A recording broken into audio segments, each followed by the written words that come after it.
Some notes on insurrectionary anarchism. Insurrectionary anarchism is not an ideological solution to all social problems, a commodity on the capitalist market of ideologies and opinions, but an ongoing praxis aimed at putting an end to the domination of the state and the continuance of capitalism, which requires analysis and discussion to advance. We don't look to some ideal society or offer an image of utopia for public consumption. Throughout history, most anarchists, except those who believed that society would evolve to the point that it would leave the state behind, have been insurrectionary anarchists. Most simply, this means that the state will not merely wither away. Thus anarchists must attack. For waiting is defeat. What is needed is open mutiny and the spreading of subversion among the exploited and excluded.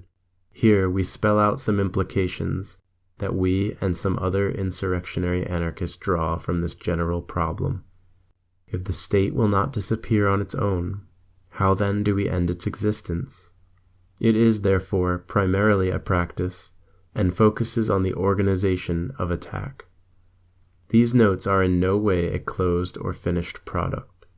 We hope they are a part of an ongoing discussion, and we most certainly welcome responses. Much of this comes straight from past issues of Insurrection and pamphlets from Elephant editions. 1. The state will not just disappear. Attack.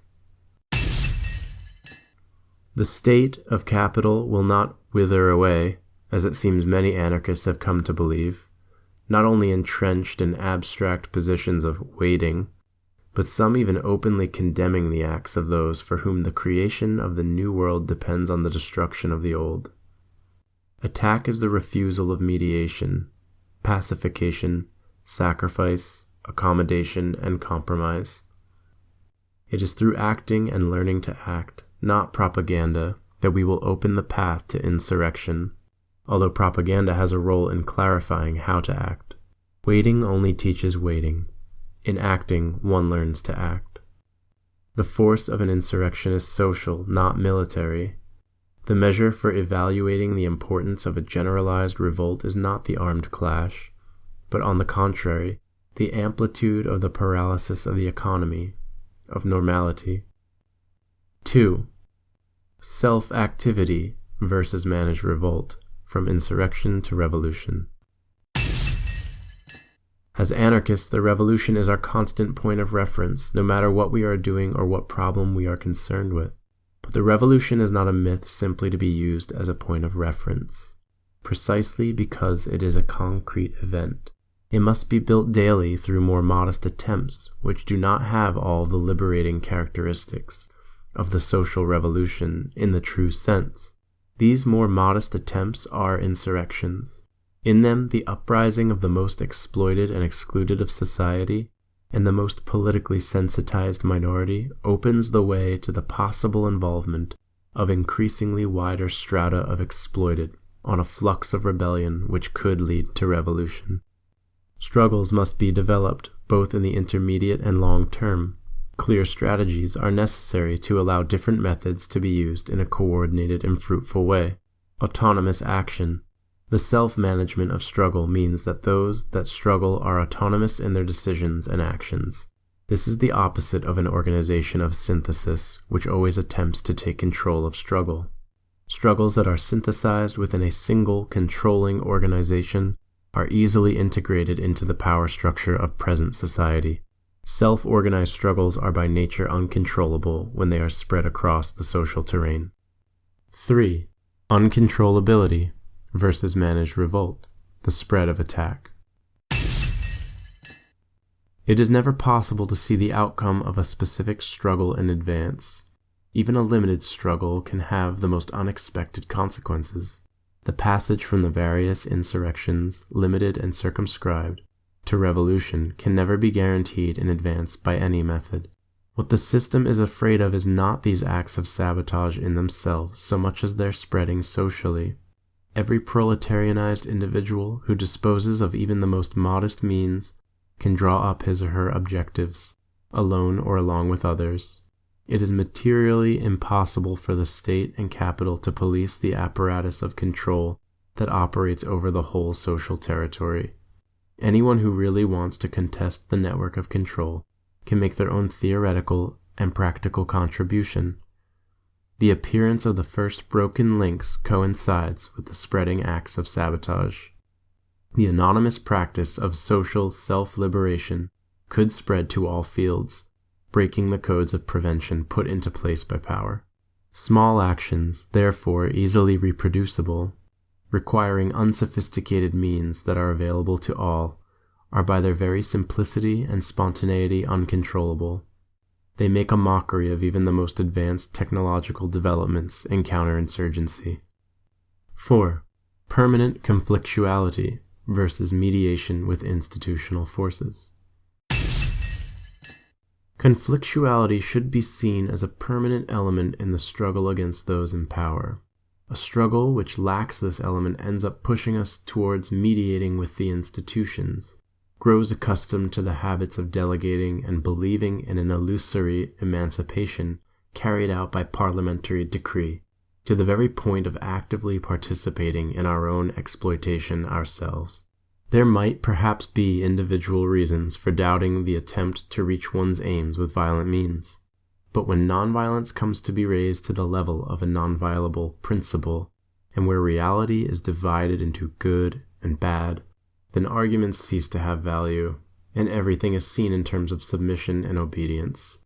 The officials of the anti-globalization movement, by distancing themselves and denouncing others, have clarified one point in particular, that they see their principles, to which they feel duty-bound, as a claim to power over the movement as a whole. 5. Illegality. Insurrection isn't just robbing banks. Insurrectionary anarchism isn't a morality on survival. We all survive in various ways, often in compromise with capital, depending on our social position, our talents, and tastes. We certainly aren't morally against the use of illegal means to free ourselves from the fetters of wage slavery in order to live and carry on our projects. Yet we also don't fetishize illegalism or turn it into some kind of religion with martyrs. It is simply a means, and often a good one. 6.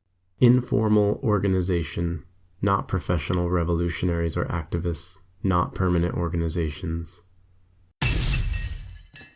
From party, union, to self-organization. Profound differences exist within the revolutionary movement. The anarchist tendency towards quality of the struggle and its self-organization, and the authoritarian tendency towards quantity and centralization. Organization is for concrete tasks. Thus we are against the party, syndicate, and permanent organization, all of which act to synthesize struggle and become elements of integration for capital and the state. Their purpose comes to be their own existence. In the worst case, they first build the organization, then find or create the struggle. Our task is to act. Organization is a means. Thus, we are against the delegation of action or practice to an organization. We need generalized action that leads to insurrection, not managed struggles. Organization should not be for the defense of certain interests, but of attack on certain interests. Informal organization is based on a number of comrades linked by a common affinity. Its propulsive element is always action. The wider the range of problems these comrades face as a whole, the greater their affinity will be. It follows that the real organization, the effective capacity to act together, i.e., knowing where to find each other, the study and analysis of problems together, and the passing to action, all takes place in relation to the affinity reached and has nothing to do with programs, platforms, flags, or more or less camouflaged parties. The informal anarchist organization is therefore a specific organization which gathers around a common affinity. The anarchist minority and the exploited and excluded.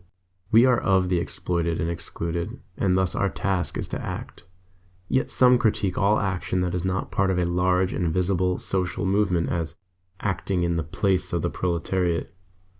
They counsel analysis and waiting instead of acting. Supposedly, we are not exploited alongside the exploited.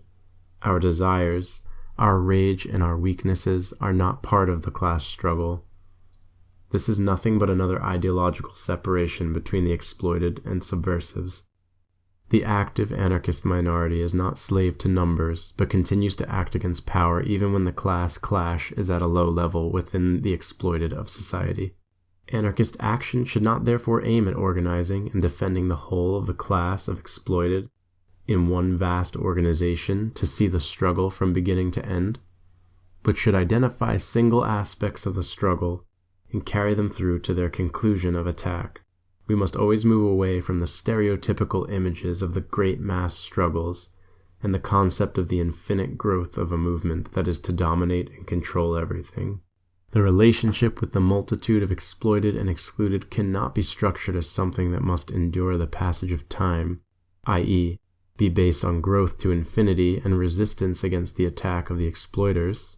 It must have a more reduced specific dimension, one that is decidedly that of attack, and not a rearguard relationship.